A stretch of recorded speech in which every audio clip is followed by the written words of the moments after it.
American woman, stay away from me. American woman, my mama let me be.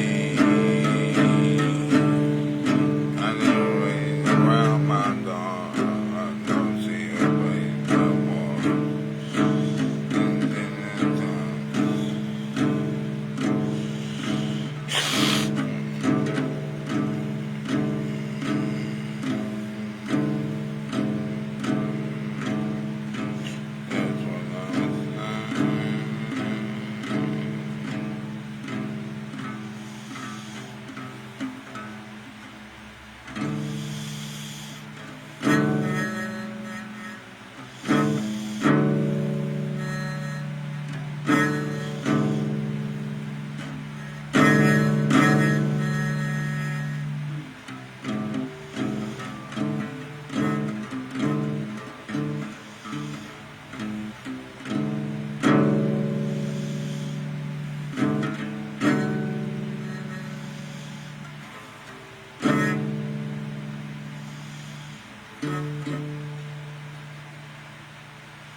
Hello there.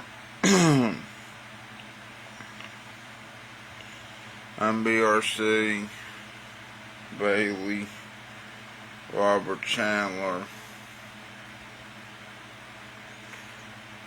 I found the new series on, I don't know what was Netflix, and I got Netflix again. Why? Because I think I found a new, but I think it's more of a drama, if anything. If anything, I think it is more of a drama, but I normally watch Netflix for the documentaries or docu-series or sports events, because now that they do they Raw on there because they're not on the USA Network, because they're so stupid. WWE is so stupid, and I guess. But then again, they're stupid because they went to Netflix, a paid subscription site.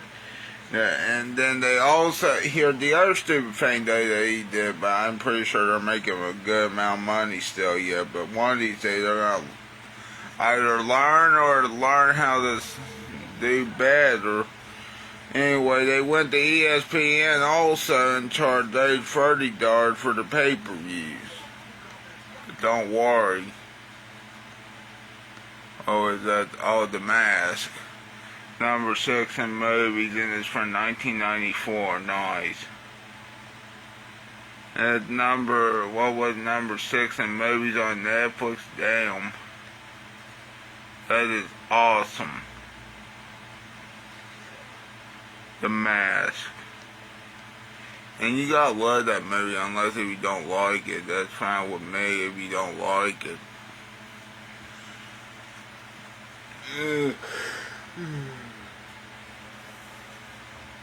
It's like you don't like my guitar playing. I know damn well you don't.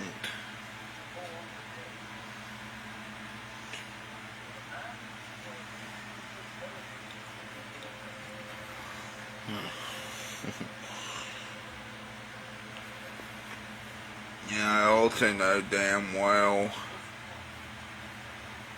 Netflix is good.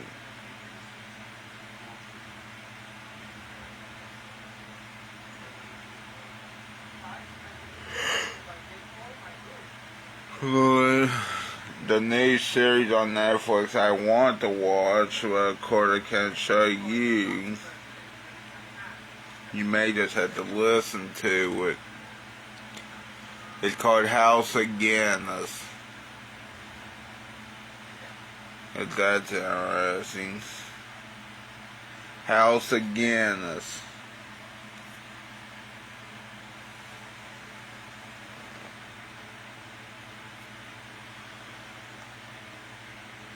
Oh, House of Guinness.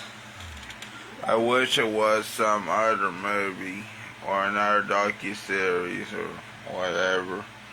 At least it's not the House of Wax. You know, have you seen that movie? The new House of Wax. That's or any other House of Wax. You know, it's kind of a crazy movie. A killer, you know, tries I don't want to spoil the movie, or two killers, I think, not just one, but two killers try to kill people by making them into wax, I think. I guess that's a creepy movie. Killing them with wax.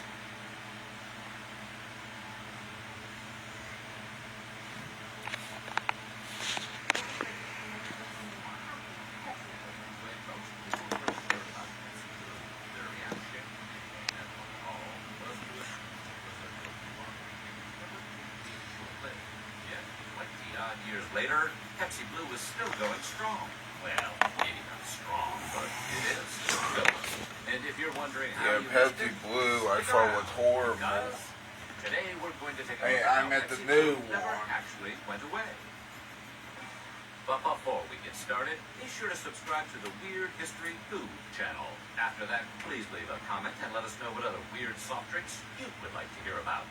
Okay, time to take a closer look at the soft drink that blew us all away.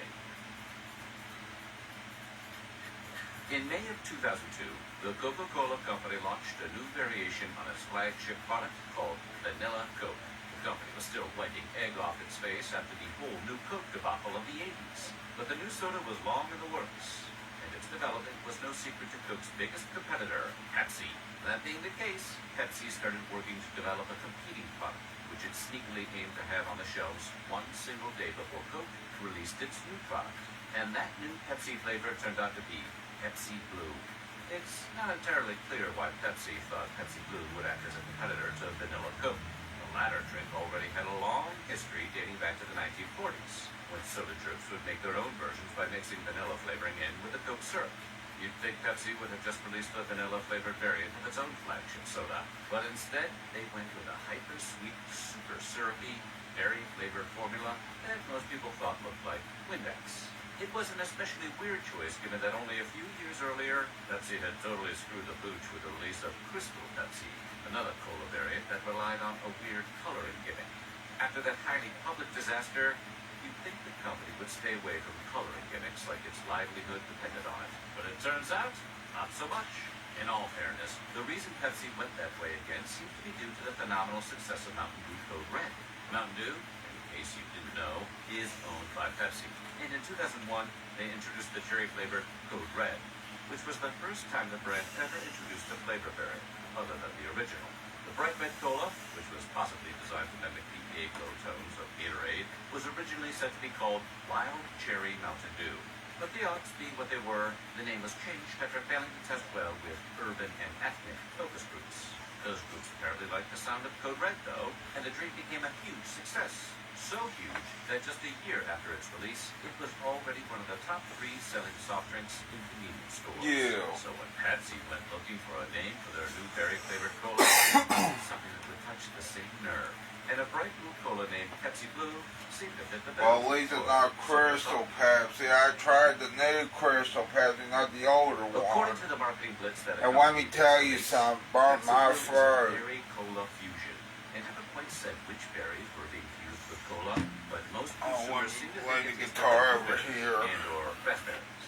Some, however, felt it more closely resembled the taste of cotton candy with a berry-like aftertaste. Yeah. Probably because Pepsi Blue is way sweeter than normal cola, even Pepsi, which is generally perceived as being sweeter than Coke to begin with. Pepsi, for the record, had started experimenting with such unusual flavors about a decade earlier. In 1991, for example, the company briefly released what it called the Pepsi Wild Bunch line, which included flavors like Raging Raspberry, Strawberry Burst, Yeah, Pepsi.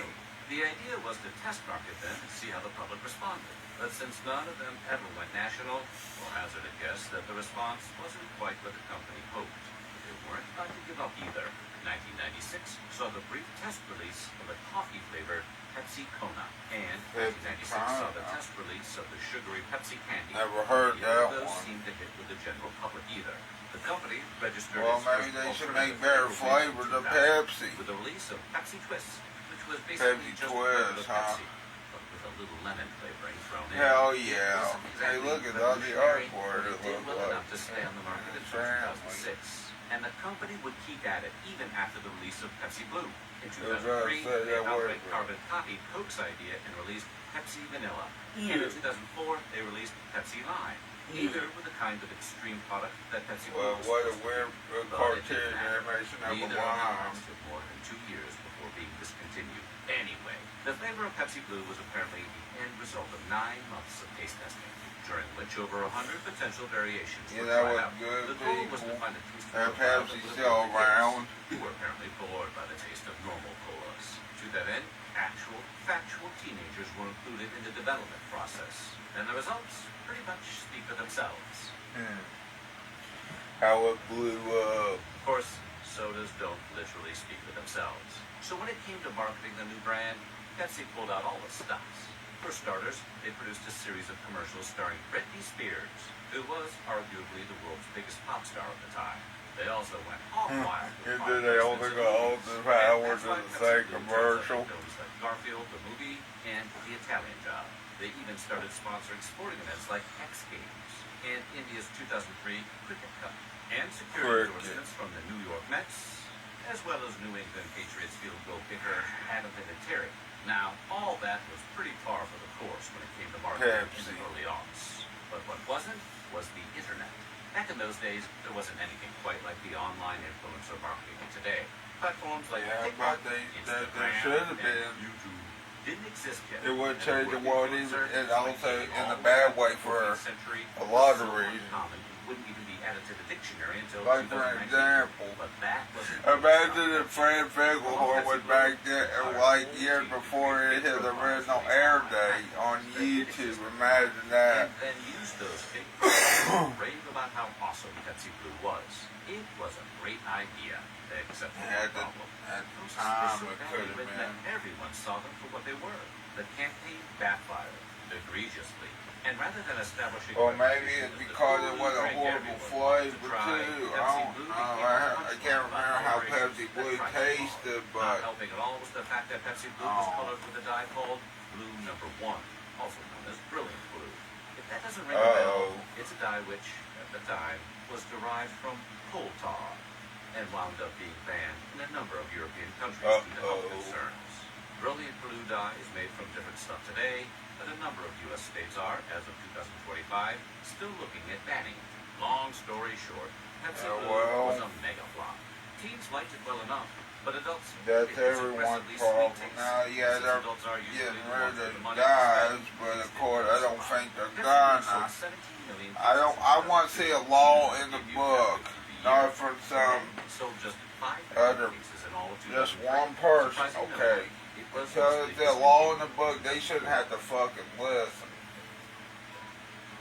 Pepsi Blue might seem like Now that I think about it, who wants to listen to a guy that, I don't know, RFK Jr., which also smokes a bunch of shit, not just marijuana, but cigarettes in general, because he's a Kennedy. Wonder he hasn't gotten shot yet. Became an overnight success, and before anyone knew what was going on, Fruitopia vending machines became a common sight in schools. Because he's a and on college Kennedy. campuses. It was even available at McDonald's soda fountains. The success You know what I'm of saying? Fruitopia led to copycat brands like Weird, soda, he hasn't gotten which shot popped up yet. in 1996 and in 2000 was sold to, wait for it, Pepsi. Yes, the soft drink Yeah, manufacturer. dinosaur. I mean alligator dinosaurs. Wanted in Maybe, I can't really tell. pretty badly. And one looks like a dinosaur. Step in that direction. And the introduction of One of Coke the others look like an alligator. those moves went really well. Like So the crocodiles. introduction of Pepsi Blue must have seemed like a surefire winner. Unfortunately for Pepsi, their timing was a little less than ideal. Well, Even though Pepsi normally normally drinks like Red Bull, Rockstar, and Monster been stole second the spotlight. fiddle to The Coca-Cola. drinks of the No. late 90s began to lose favor. Sales of Fruitopia started to lag towards the end of the 1990s. And by 2003, the brand was struggling so badly that Coke decided to phase it out in the U.S. Sales of soda also started flagging around the same time. And while Pepsi never discontinued it entirely, they did severely Imagine, and pretty much stopped marketing it. imagine this, people. The success of Code Red clearly gave the Yeah, company Mountain red Dew light. has City been colors the were still Pepsi's. selling drinks to young I think consumers, Pepsi's only but product that has been Coca-Cola's not the product, Mellow case. Yellow. The company in the black. Who knows? I'm trying to get Mellow Yellow back in the spotlight too, not just Mountain Dew. But I gotta pick one. I think I like Diet Mountain Dew more than Mellow Yellow Zero and Mellow Yellow over regular Mountain Dew, so. A bunch of other markets where it still continues to exist to this day. Those markets are located in various parts of Europe, the Middle East, and Southeast Asia. Yeah, It also remains I mean, especially popular in the maybe, Philippines, sort where it of, is regarded except as for the Middle Pepsi East. Peanuts. Pepsi peanuts. For those of you That's who are like an 11-year-old, yes, that does sound a lot like a certain part of the male anatomy. But in the Tagalog language, I knew he was gonna say that. it's a slang word that's short for the name of the country. Pepsi Penis. also briefly brought Pepsi Blue back to supermarkets in the U.S. in 2021. The penis. Pepsi penis. Their beloved berry cola for years. So Pepsi decided to oblige them.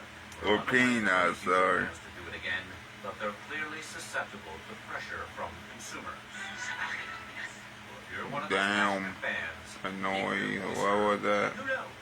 Sooner or later, Pepsi might help you Nice. chase the blues with a little Pepsi Blue. So what do you think? Lovely. If you were a fan of Pepsi Blue, let us know in the comments below. While you're at it, check out some of these other videos from Weird History. Weird history, huh? I need to watch that house again this here soon, but I can't show you the video, but I can show you these videos because I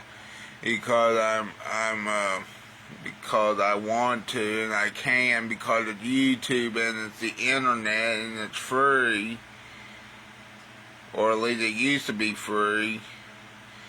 Except for the premium part of YouTube, which, is, at least it used to be called YouTube Red until Logan Paul showed that dead body in the goddamn forest, Which he did, by the way, and then that's why they turned YouTube Red into YouTube Premium, and also other things happened too. Like, for example, who wants to watch a series on YouTube Red? Okay, that's by... Well, Logan Paul or whoever else was, You get what I'm saying? And I think most of their YouTube Red series sucked, except for Epic Meal Times, to me. But then again, also this. Who's gonna watch something on YouTube Red? YouTube Red sounds like a Red Band trailer-like website for YouTube. You see what I'm saying? So then kids couldn't watch it.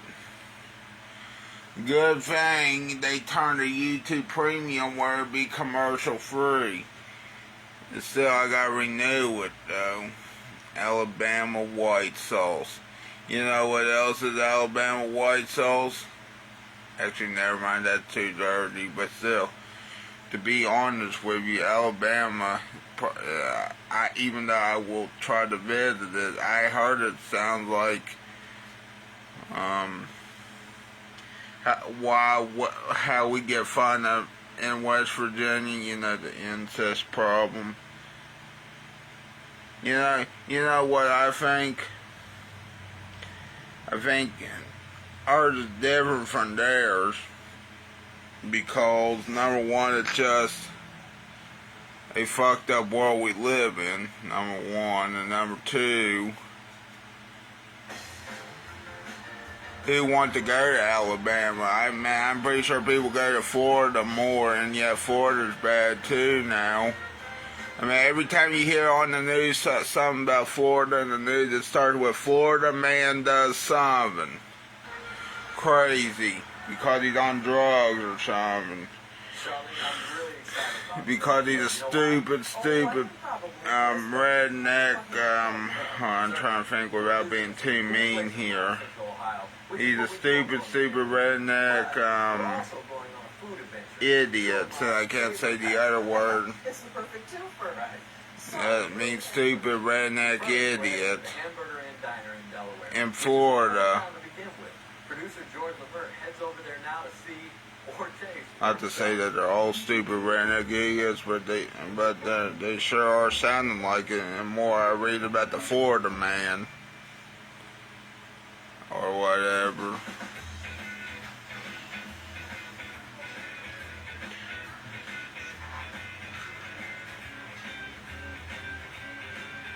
I think if I want to visit a southern state, it should be somewhere else. It should be Florida or, hold on, wait a minute.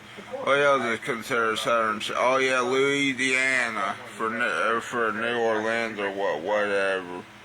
The problem is with New Orleans though. Well, actually I take that back. I want to go to Avery Island, Louisiana for Tabasco. Even though Tabasco hot sauce is not my favorite hot sauce. No, my favorite hot sauce comes from Indianapolis, Indiana, and it's from St. Elmo's Steakhouse, and it's the St. Elmo shrimp cocktail sauce, which is a very spicy shrimp cocktail sauce. Now, real quick here, people. St. Elmo's shrimp cocktail sauce, do not eat it by itself. Eat it with shrimp or chicken. Even though it's a shrimp cocktail sauce. But yeah, you can eat it with other stuff, because it's like a ketchup, but it's like, well, think about for a moment with the shrimp cocktail sauce for a moment. Kind of like ketchup. But it's also kind of like some other stuff, like a hot sauce. Or if you want to get more crazy, like if you go to Shoney's, if you have a Shoney's near you, still yet, if you have a Shoney's near you, I say, get the fish. Unless if you don't like fish, okay? If not, get the chicken, or go crazy and get both fish and chicken and put that malt vinegar on it. And then if you don't like malt vinegar, get their shrimp cocktail sauce or whatever, and then eat it. Or if you don't like that, get the Lowry seasoning. With Lowry's, I think, is a fancy restaurant, but yet they put in seasoning for it so that you can try the seasoning. You know,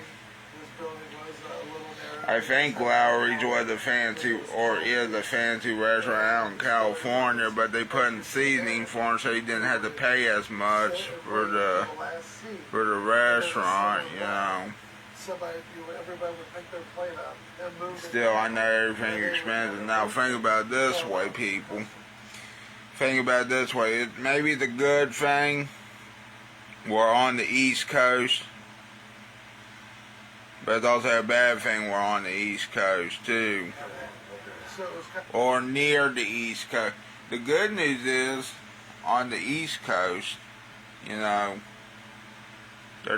there is, I don't know, forget it.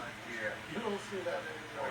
You don't see that anywhere. But then again, I was going to say there's no tsunamis. That's the good news, to my knowledge. The bad news is that there's hurricanes on the East Coast. I think there's starting to be hurricanes or cyclones or whatever in the Pacific now, but still, that's, I don't know what's going on with that. Imagine this though, people. Yesterday, I went to a Brazilian, what was it, a steakhouse buffet, whatever it was, called Rio de Grill in Canal City. Okay, shockingly, this time I ate almost all the meats. But of course, I was enjoying my food. I wasn't like, you know, doing like eating fast. I was trying to enjoy the food, especially that prime rib. That prime rib is salmon, people. Their prime rib is salmon. Good, that is. Every one of them except for that bacon wrapped chicken. With that chicken part was up, but the bacon was alright, okay? I'm just saying. And then they come together and bring together a collection, and they give all the servers a nice little tip that's, you know, quite large. Then I think to myself, what are they even talking about? Burgers or something? Open sign, huh? Sorry, I wasn't been paying attention. It turned out, oh, the WOSU public media. Well, let me subscribe to this. This looks like an interesting channel for food.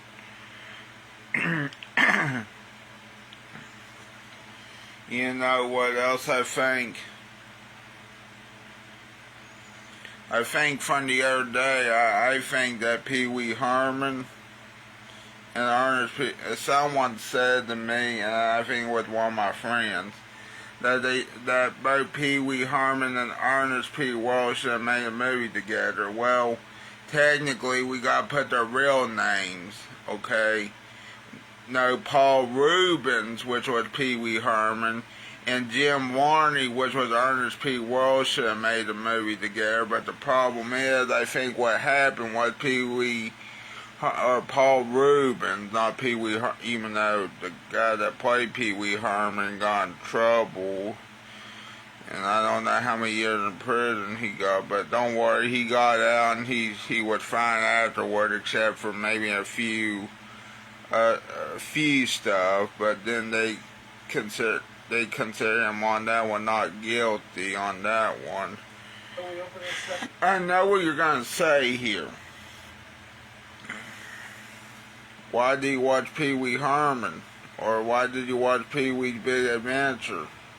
Because it was an awesome movie, even though I wasn't around when it came out. I thought it was an awesome movie. You know, I don't know about you.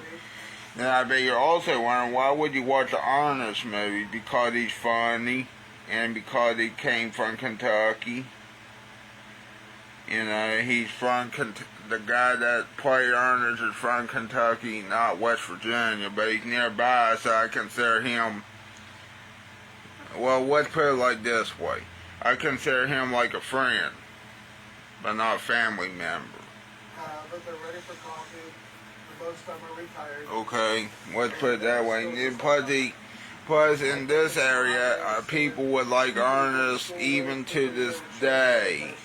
No matter how old he was or how old he is, I think Ernest would still be enjoyed today if he was still making movies, but of course he's dead, and so is the guy that played Pee Wee Herman.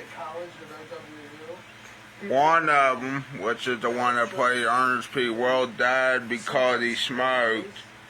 But of course at the time I don't think they told him, but you can't really tell people don't smoke.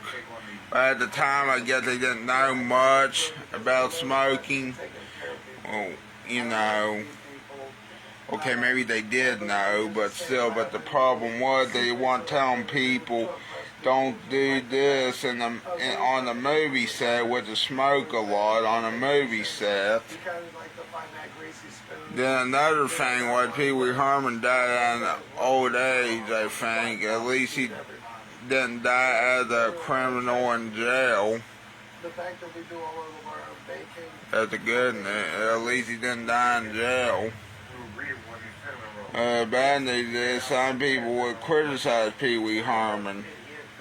If you're gonna criticize, you know, let's just say this: if you're gonna criticize someone that's done way worse than someone like Pee Wee Herman did.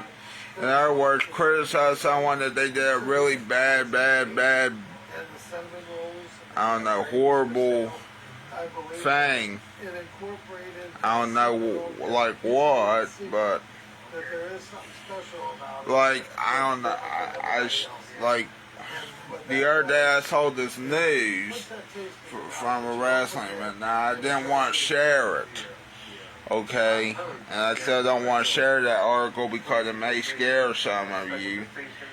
Because there are wrestlers on my page still, and I don't want to scare them, or don't want to get them all riled up, or wrestling fans for that reasoning.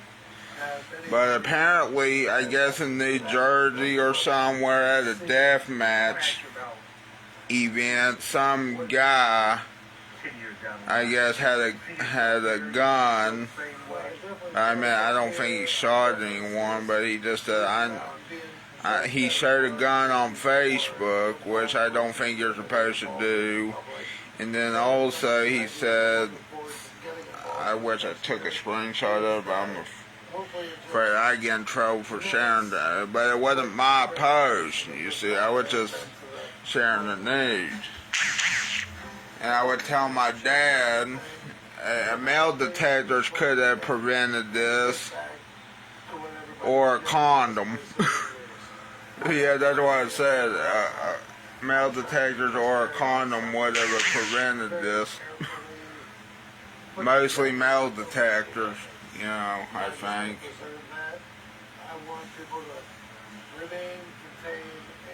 Nah, you never know. But I really think, it's what I said years and years ago, you know, they should install metal detectors at these events, at independent wrestling events, you know. Just saying, people should listen to people like me. Okay, that made me really hungry. A little bit. And it's so interesting that the Hamburger Inn claims to be the oldest diner in Ohio. Well, Charlene, we wanted to find out if that could be proven, so our producers asked the folks over at the Columbus Metropolitan Library to look into it. Did they? So, is it? We're not going to reveal that yet. Before we do, I highly doubt that they are. Now how he's acting. west side of Columbus. Okay, so... How he's acting, I don't think they are. Okay, well, I do love a good food truck, so... I do love a good restaurant, though, instead of a food truck, because every time I've been to a vendor, okay, real quick here, not a food truck vendor, but the other day when I was at the Pumpkin Festival, let's just say this. The good news is that this vendor at the Pumpkin Festival, not a food truck, okay? If it was a food truck, I would let you know which food truck, but Of course, the vendor said steak tips on it. It didn't have an actual name for it other than I'm going to call it the steak tip vendor. And I got mushrooms, okay? Sauteed mushrooms. And then I also got, what was it? Oh yeah, a drink from them. But if I had to go to another vendor, it would be for the roasted corn, but that's a different vendor.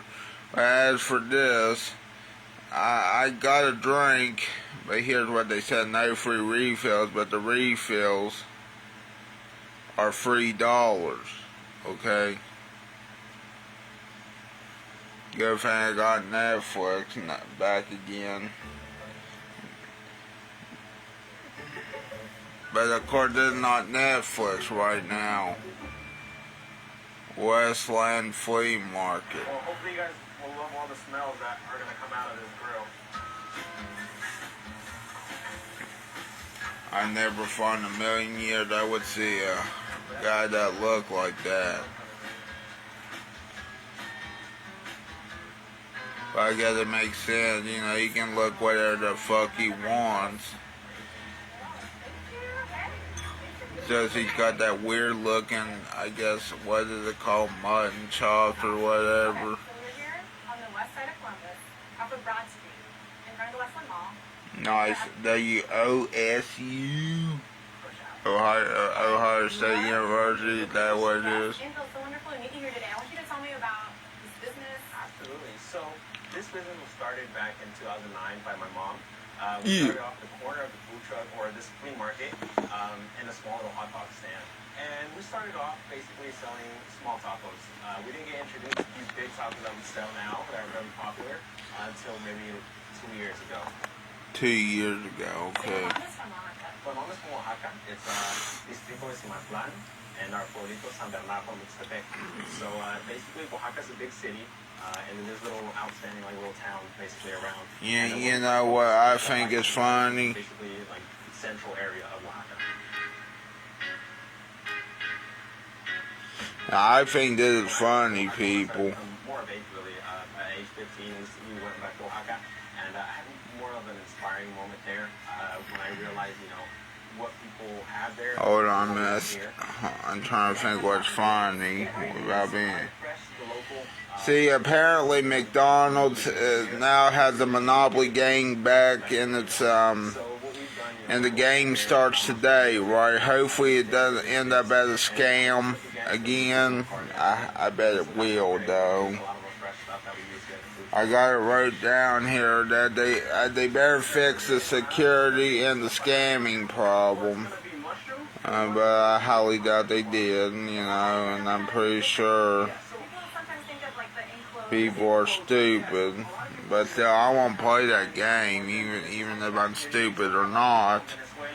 I want to win a vacation, you see, or something from it. Yeah, and then I also need to tell you about that Fat Patty's burger that I had the other day. Again, for the upteen time, which is called the Lasso Patty, which is hard. The Lasso Patty, yeah, which is a big burger with grilled. Wait, what happened? I was about to say, what happened to the volume? I was about to say, now wait just a goddamn minute. Yeah, well, anyway, I know I'm talking over them. Hold on, man. So being out here on the west side, it really has impacted. Okay, fine. I put it on mute for now. As you see right there, that looks like good egg anyway. But anyway, like I said, it has grilled ham, bacon, barbecue sauce, cheddar cheese, lettuce, tomato, and red onions. Yeah, but it was good. You know, the only problem I had with it, they need to season the beef patties on the burger still yet. But I know they probably won't, but still. If anything, you put some of that Lowry or some seasoning on, like MSG or even though some people don't like MSG that well, or monosodium glutamate. I think that's what they need to put on these burgers. Monosodium glutamate, even though some people would say don't do that. Oh, they need to.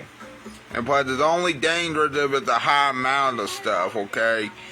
If you say it's dangerous at low quantities, you're stupid. It's only dangerous if it's high quantities of monosodium glutamate, I think. It's what. In other words, if you eat too much of monosodium glutamate, you might as well just be eating damn salt. And also probably should die. I mean, I don't know. And then I think that roasted corn at the pumpkin festival, even though I put that buttery substance, that squeezable buttery substance and salt on it, helped. And here's the good news, people. That was hot and fresh, like they got it from the farm, cooked it, and then gave it to me while it was burning hot. Good thing the corn gets a 4.9 out of 5 Bailey beads because of the reason I mentioned. However, now the salty mushrooms, I had to change my mind on that one. Originally, I gave it a 3.2 out of 5 Bailey beads, but now I think it deserves a 2.98765 out of 5 Bailey beads. Because the vendor gave me a small amount of mushrooms that were sauteed. That same vendor also had fountain drinks. However, refills were $3.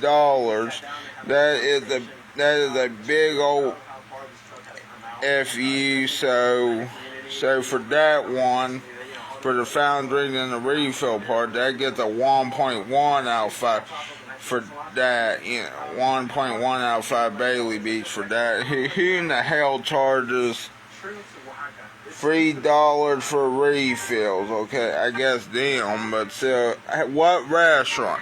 What goddamn restaurant? Okay, real quick here. Does that? Haven't seen a restaurant do that yet.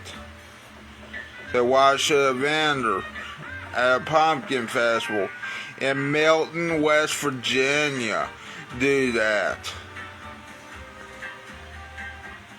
You get what I'm saying, people? I mean, I like the mushrooms, but they were small amount of mushrooms. And also, it's kind of like arguing with Jesse Ventura, which we all know that's not going to help you or him a goddamn bit.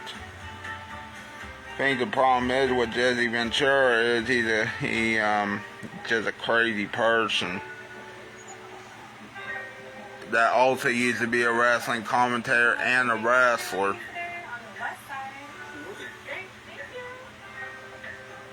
Funny thing is, he used to be a wrestler. I think most of these wrestlers, even though the good news is about these wrestlers that they were popular, they became fucking crazy as shit.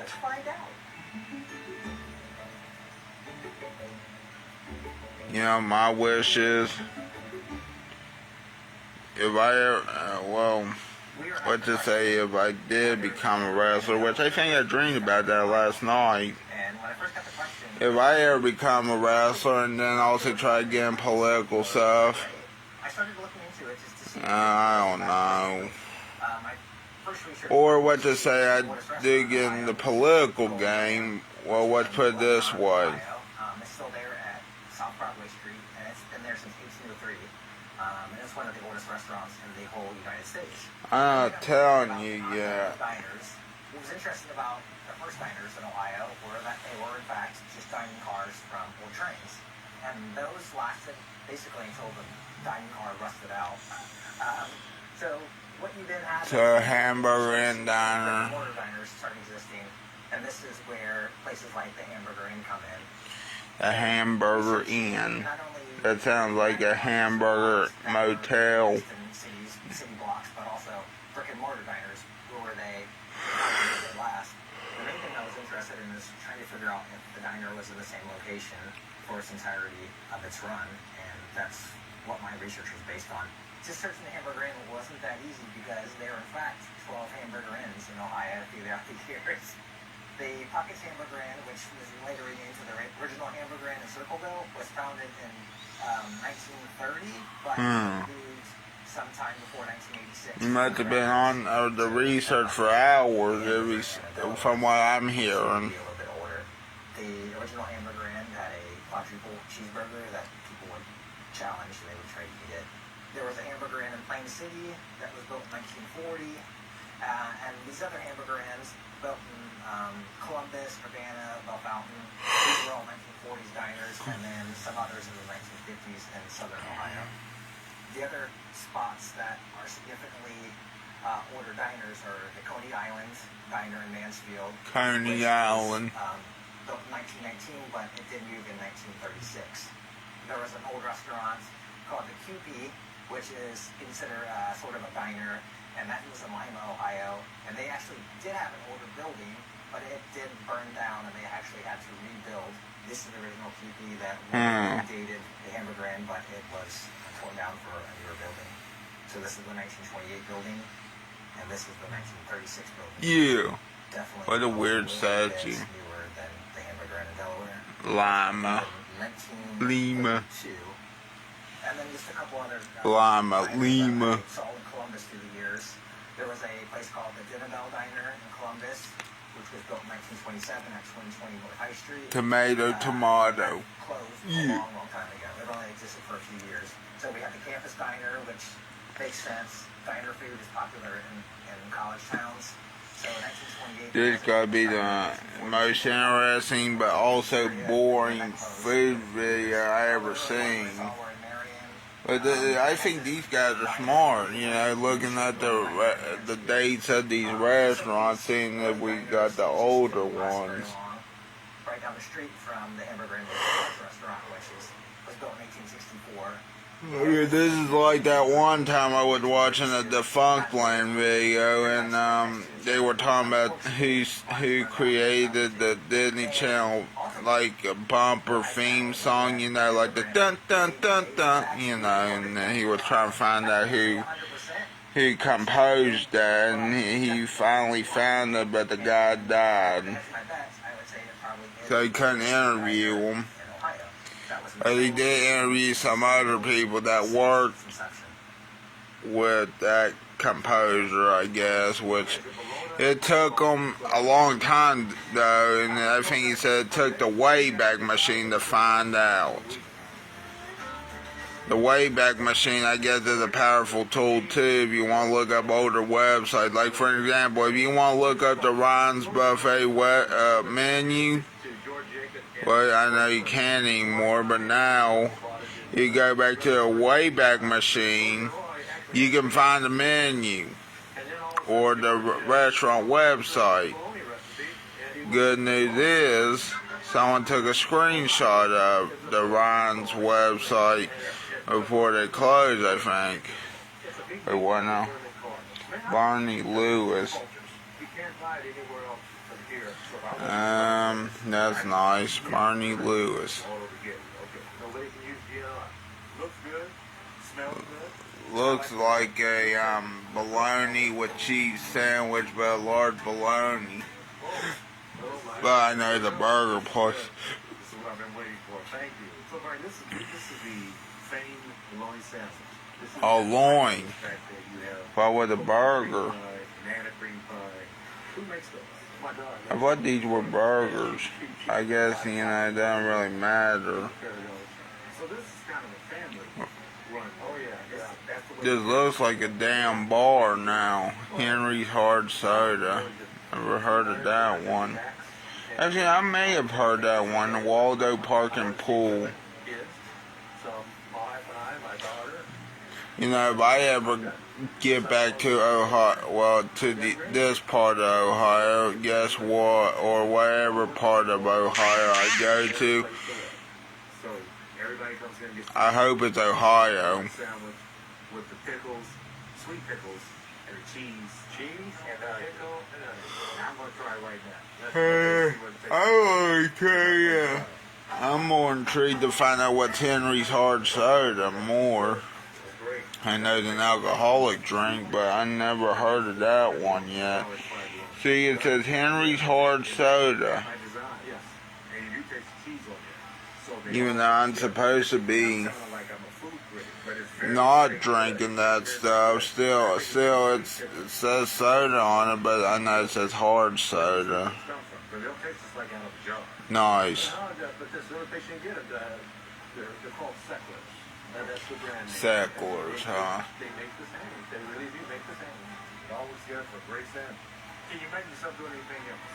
No. Anything that, no. My wife, sometimes. Greeting people, meeting people, and taking care of people. And this is her dream. And if it's her dream, it's my dream. This morning, This is it. Thank you very much. let's see here what I can tell you about this morning.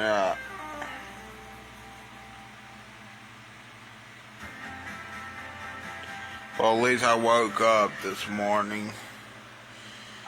Still, though. And it was smashed in between several images of a parade that they attended for the Kiwanis in Chicago in 1920. And I thought, oh. I stand up. And so I did a little bit of research, put the fine button on it, and then I need to stand up for a moment. Not do stand-up comedy, but just need to stand up. So I thought, well, let me look at this a little bit closer, and then I saw here in the background, and remembered that there was a Washington brewery here in Columbus. Realized, oh, Vernon Grill, Mount Vernon Avenue. So put the pieces together, and this is an image of Mount Vernon Avenue sometime in the 30s. So Also, I got another good one for you. Another image from the collection, and had Imagine where it was and what it was, and got to looking and noticed if I did meet some of the cast members from iCarly. At least I want to meet them and not the creator of iCarly, okay? This is a picture of Or the director or whoever it was. Dan Snyder, you know. We rarely get. I mean, maybe a long time ago I would might have, but of course, now, hell no. Thanks for being with us. From what I Remember, you hear. can catch all of our episodes on YouTube or ColumbusNeighborhoods.org. Columbus neighborhood, huh? And you can follow us on social media. We'll see you back here next week on Columbus Neighborhoods. Okay.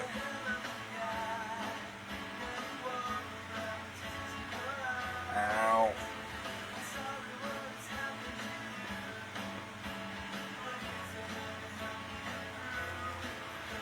Ohio State University Archive. Nice, they got that too.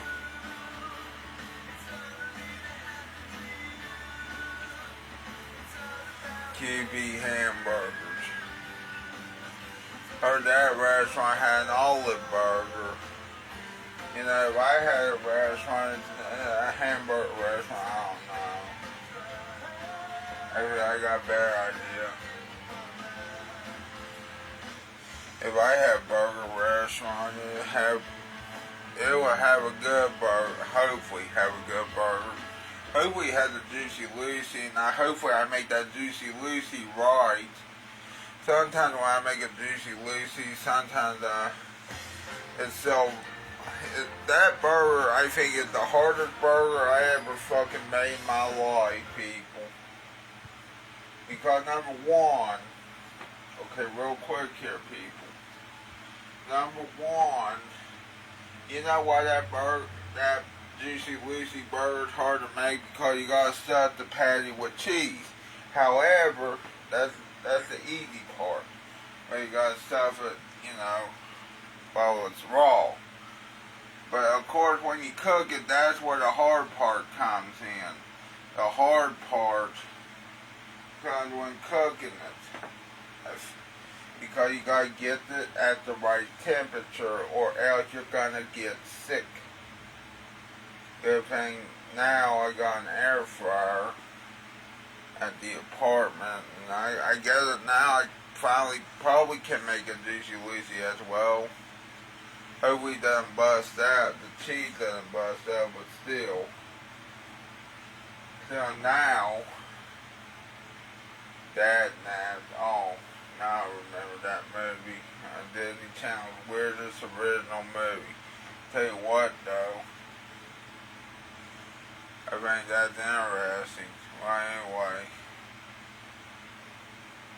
interesting that we're talking about, but anyway, I better say bye for now. Bye.